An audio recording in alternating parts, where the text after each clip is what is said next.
السلام علیکم ورحمۃ اللہ وبرکاتہ۔ وعلیکم السلام ورحمۃ اللہ وبرکاتہ۔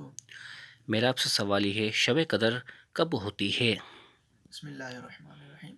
شب قدر کے متعلق مختلف اقوال ہے علماء کرام کے، آپ کو بتاتا ہوں۔ ایک قول تو یہ بھی ہے کہ شب قدر جو ہے شب برات میں ہوتی ہے، یعنی 15 شعبان جو ہوتی ہے اس میں شب قدر ہوتی ہے۔